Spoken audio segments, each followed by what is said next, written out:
One day, Mr. Flamel was sitting at home on his computer. This internet is not working good at all. It's so slow. I can't get anything done. These Comcast people don't know how to make this internet. If only someone more capable was in charge.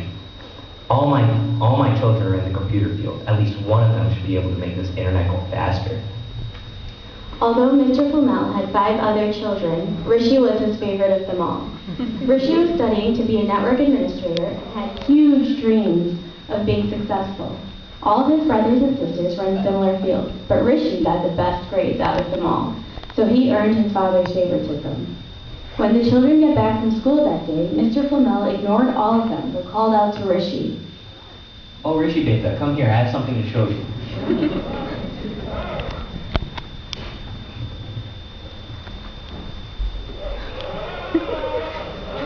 Here you go, Rishi. Here are the keys to your new Benz. Oh my God, a Benz? Thank you very much, Dad. I love you. Rishi was driving around when he was intercepted by his brothers and sisters. What is this? Where do you think you're going? Dad got me this car. Didn't you get one too? Let's get him. The siblings jealously got the better of them, and they didn't like seeing their brother so well off. They made the decision to leave him stranded and take his car back home. On the way home, they squirted some ketchup on the car and made it look like blood. Now their father would forget about Rishi once and for all.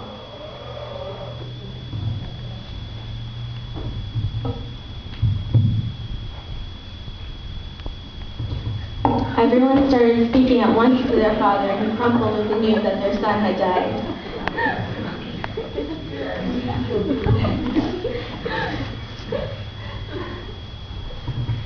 Hey, you okay over there? No, I'm lost and scared. Can you help me? Yeah, I'm actually going to work right now. Let me take you to the train station. As they walked to work, Rishi and Eric Schmidt, the CEO of Google, start up a conversation, and pretty soon Rishi tells them all about his elaborate plans to create a cyberspace that will surpass the options currently available. Recognizing his potential, Eric Schmidt suggests, "Why don't you come work for me? We can do great things together." That'll be great. Thank you very much, sir. As soon as Eric Schmidt took Rishi to work, he knew that he had made the right choice. Everyone was impressed by his technological brilliance, and he instantly got a job. Rishi adapted quickly to his new lifestyle, and he was happy to be working at this company. He was a hard worker and excelled at every task he had. In the real world, however, things weren't so great. Problems with the internet service were getting more and more prominent. There was a worldwide internet outage, and everyone became lost without their information highway. Eric Schmidt had heard about Rishi's revolutionary ideas and wanted to see what he could do to solve the internet problem. He called Rishi to his office one day. You know that system we were talking about a few years ago? Yes. How's it looking? I have a PowerPoint ready with all my new concepts. Would you like to see it? Yes. After viewing Rishi's ideas, Eric was very impressed.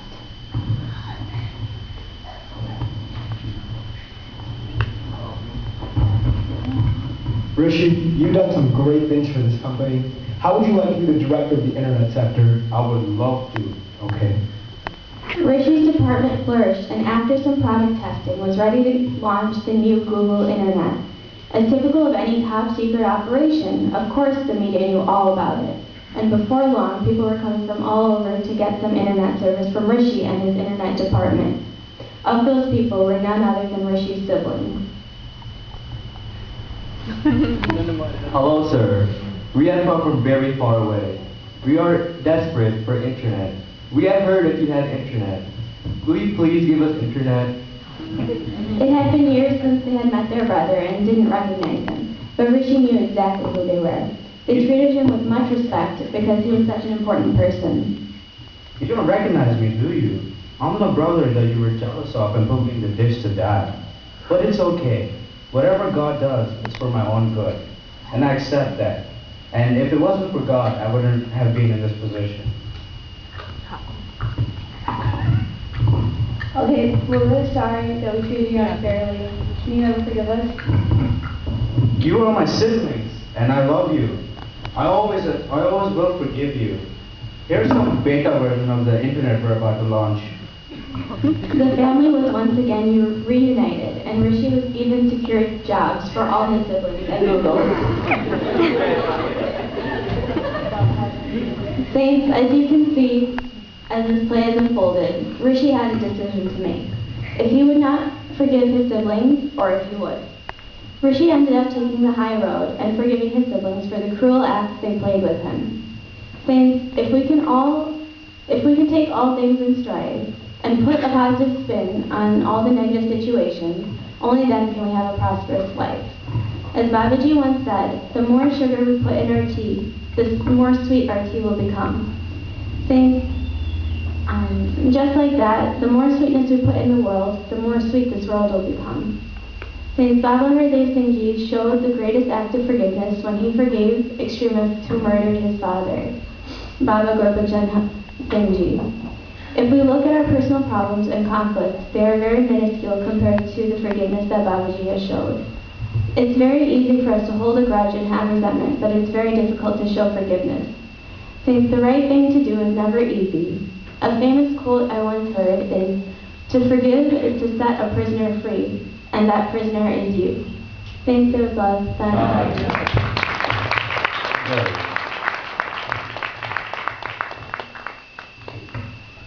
Since, as you see, we have a lot of talented people here, a lot of drama players here. They need more time.